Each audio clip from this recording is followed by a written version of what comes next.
Tesla is raising the price of its most popular feature, but are they going a little too far? I'm going to bring in both of our contributors who are both Tesla owners to chime in. Of course, you can do the same in the comment section. Then let's take a look at the newly unveiled Dyson electric car after they killed it. There are also some new teaser visuals of the new electric HUMMER, which I happened to see in person a couple of months ago. One of the kind Tesla Model 3 convertible. Is it ugly? Is it pretty? Once again, you be the judge. That's what the comment section here is for. A preview of Jay Leno's Cybertruck episode, which Elon Musk has already nullified partially with one of his tweets. Also, there is an update on both Volvo and Mazda electric cars. A new all-electric oil tanker is in the making, and Volkswagen has actually figured out how to sell electric cars directly while still using the car dealerships. That's pretty cool. All of this is coming up next, so stay tuned.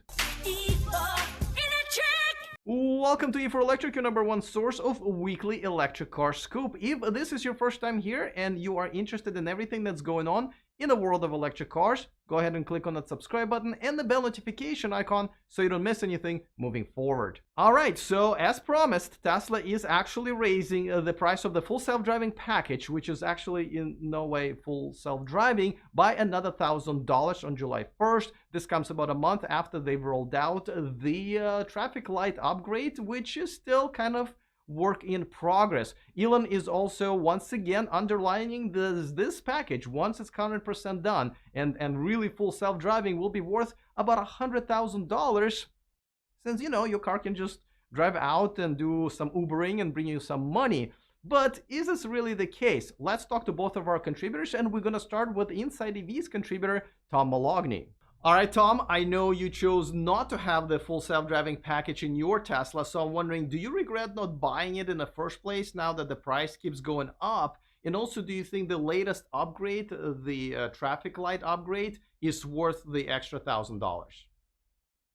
No and no.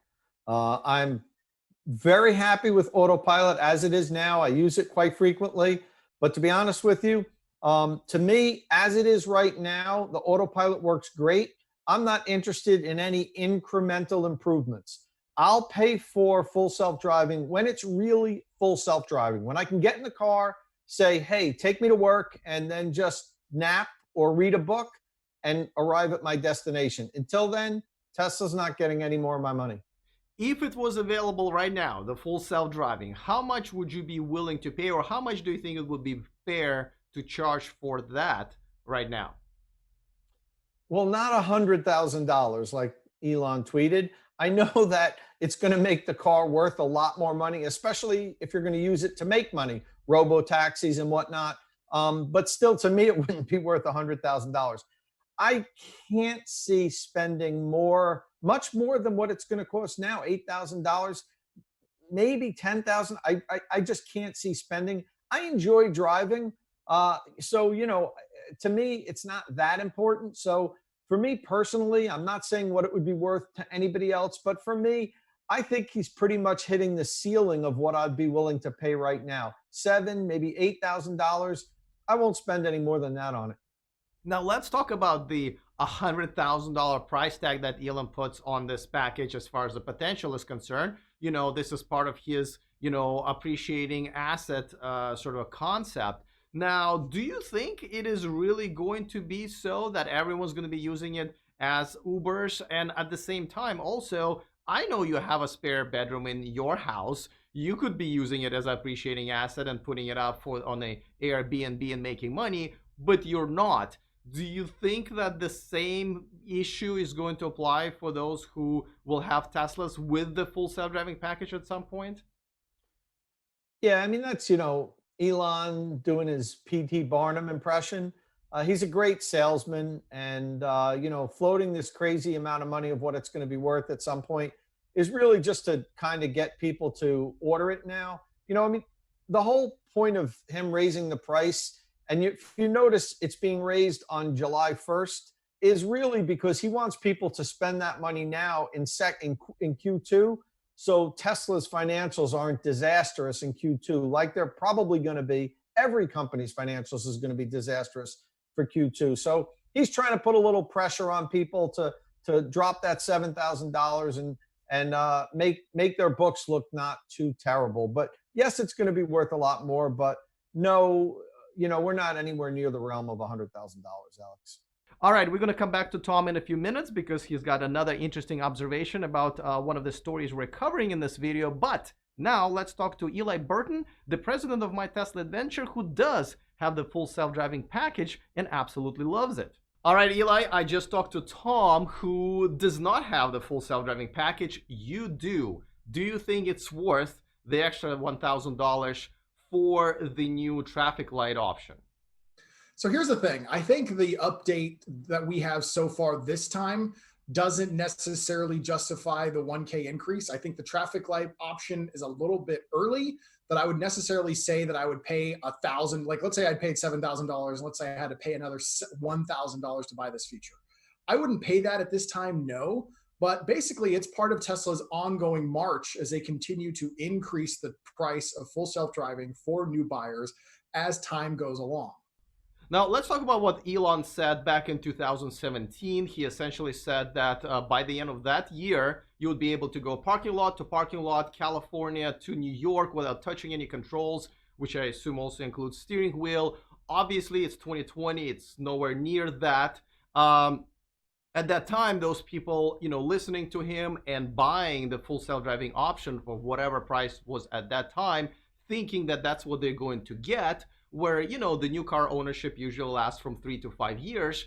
Now they're getting closer to the end of their ownership, or, a second half, and they still don't have what they thought they paid for. So do you think it's kind of like a carrot that Elon is staying, in front of everybody, but people are really not getting what they've been promised for the money that they pay? I do think initially when Elon said it, he did believe it because the timeline was so short that, like, if he didn't think he was close, he was going to come back to bite him pretty quick. And ultimately it did, because Tesla had to settle a lawsuit by owners saying that Tesla claimed they were going to deliver all these capabilities and they didn't in a reasonable time frame.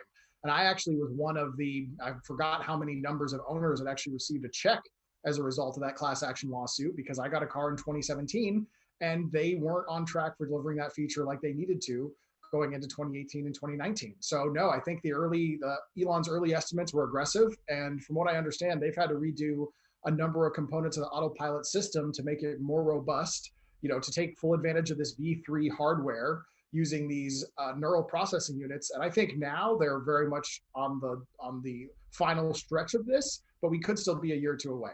By the way, if you haven't seen this yet, Eli and I have started a video called If Tesla's Summon Was a Guy, where we outline some of the imperfections of the Tesla Summon features.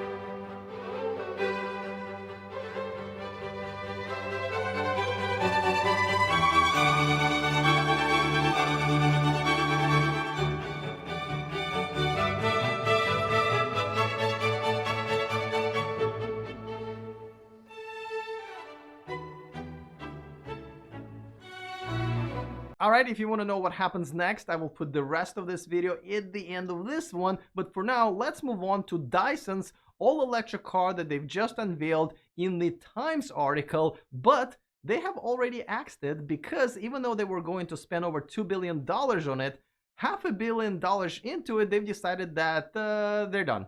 It was apparently not commercially viable to do this because each car would cost $182,000 to make. And this is coming from a company that makes devices that push the air onto your hands to dry them for over $1,300. This kind of product. So you see the pictures of the car. It's a pretty large SUV, which I think is actually pretty good looking, but I'm not really sure about the interior. Now, don't get me wrong. I root for all of the electric cars, but in this case, I'm kind of happy they axed it, because I think they can spend the money that they've saved on improving their hand dryers. Don't get me wrong, I like the fancy dryers and the way they look when we see them in the bathrooms, but they're impossible to use. Now, is it just me or is it crazy when you're drying your hands under the Dyson dryer, you have to social distance your hands from one another, despite the fact that they dry much faster when you rub them against each other and, you know, spread the water through a greater surface so they can dry faster. And in some cases, those dryers blow the air away from the dryer and towards your crotch, so when you come out of the bathroom, your hands are dry, but your crotch area is all wet, which makes you look like you just peed your pants, which kind of defies the whole purpose of going to the bathroom. And you know what I like about that picture, actually? Because that was taken in the bathroom of Tesla's supercharger station here in California, which essentially means that Tesla has invested and given some money to Dyson to develop this electric car. Now, I gotta tell you, they were gonna spend over $2 billion and they were already $500 million in. So I'm really surprised that they didn't have much to show for it, because there are many other companies that succeeded on way less, including Rivian, Lucid, Faraday Future, and many others. Burton, I don't know why I forgot Burton. So yeah, I'm not really sure if there's much of an excuse, but let me know what you think in the comment section of this video. Now let's move on to a couple of teaser videos that GM put out of their all-electric Hummer. But before that, a quick reminder that this video and this channel is sponsored by Avanex, the Tesla Community's accessory store. Use E4Electric, the name of this channel, as a discount code for all of your purchases over $100. Okay, so now let's take a look at a couple of teaser videos that GM put out of the all-electric Hummer. Now, you can't see too much or really much at all, but you're getting a better idea what it's going to look like. Someone who already has seen it, I gotta tell you, don't expect anything magical or futuristic. It just looks like the next generation Hummer. Now, this Hummer is going to have 1,000 horsepower, which is kind of crazy. Gonna cover 0 to 60 in about 3 seconds, but the most exciting part is the battery. GM is working with LG Chem on a joint venture in Ohio. They're gonna have a plant there that are gonna start making these batteries pretty soon, and it's their own 1 million mile battery, which they are saying is almost there. As you remember, General Motors has announced that they're launching the all-electric Hummer during the Super Bowl with their commercials featuring LeBron James. Of course, you're probably wondering, but what if we're gonna zoom in to this overhead shot right here? Here, I did it. I enhanced it in Photoshop. You can't really see much, but you can obviously see through the roof, the glass roof. And by the way, they're gonna have two configurations, the solid roof and the glass roof, at least from what I've seen when I saw those two mock-ups in person in Detroit. So the second video, as you can see, was shot from the inside of the Hummer, showcasing the glass roof. But at the very end, if you just freeze it just for 1 second, you will see the top of the two monitors, which I remember from seeing them in person. As a matter of fact, the interior design is pretty cool. It's almost kind of like aftermarket rugged terrain type of a design. I think most of the people are really going to dig it. All right, now let's take a look at this convertible Tesla Model 3, which is a trip. Let me know in the comment section what you guys think. This was designed and made by Newport Convertible Engineering Company that's been in business for over 37 years and has more locations around the world than Tesla does, including China, Europe, and their headquarters are in Huntington Beach, California. Now, these guys can convert almost anything into a convertible. I mean, unless it's something crazy like a Ford F-150. I mean, that would be, oh, okay, all right, okay. They did that as well. All right. It does take about 2 to 3 months to do the conversion. It's $30,000 for the soft top and $40,000 for a power folding top. Now, I know what you're thinking. Hey, you can buy another Model 3 for that kind of money. I know, but then you'll just have two cars that you won't be able to impress college students with. Jay Leno's Garage episode featuring the Cybertruck is going to be airing on Wednesday, but they've just released a 3-minute preview video where you can see Elon and Jay riding around town in the Cybertruck. Elon was explaining to Jay that they're trying to make the truck about 5% smaller so it can fit in most people's garages, but today Elon has already nullified that statement by saying they're going to keep the dimensions the same. Elon mentioned that Tesla will make a smaller version of a Cybertruck sometime in the future, but for now, the dimensions will stay the same. He also said that Tesla wants to be the leader in the apocalypse technology. Now, here's a cool story, an all-electric oil tanker. Now, those pollute more than anything in the world, so this is definitely a great news. Now, 7 Japanese manufacturers are going to collaborate together, which will include the Mitsubishi Corporation. They're going to be building out the infrastructure and, most importantly, the commercial zero-emission electric vessels, including the electric oil tanker, which will be 100% electric with 3,500 kilowatt-hour battery. They will be launching in a couple of years. So this is an interesting news story that I'm definitely going to keep my eye on and will keep you guys updated. Volvo has released a walk-around video of their all-electric SUV XC40 that's coming out later this year. Essentially a virtual unveiling, if you will. It will come in about 8 colors. It will have a frunk. I know a lot of people love frunks. We'll have a tow hitch like this. And will feature the Google Android operating system, which of course will have Hey Google and many other cool Google applications. Much like Tesla, it will not have the start button. You will turn the car on by simply sitting in it. It will have over-the-air updates, about 220-mile estimated EPA range, and 150 kilowatt charging rate. We don't know about the price, but most people are guessing about $55,000 before the incentives. It will have a dual motor version, 0 to 60 in about 4.7 seconds, and it goes on sale by the end of the year. Of course, it will be a competitor to the Tesla Model Y. Mazda's first all-electric car, MX-30, is entering its production in Japan, and normally I'd be jumping up and down for a new car in the market, but this is not one of those times because this car kind of sucks. I mean, it's definitely a compliance car. They might not even be bringing it here into the United States. Now, let me tell you, it's got about 110 EPA equivalent mile range, which is a little embarrassing at this point, maximum charge rate of 50 kilowatts, and the starting price of essentially what the Model 3 starting price is, which is $35,000. Oh, and by the way, 0 to 60 in just under 10 seconds.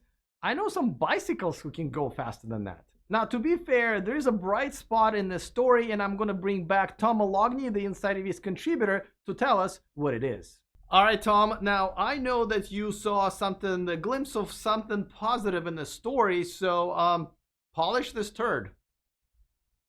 Sure. So I don't know if it's positive, but it's interesting.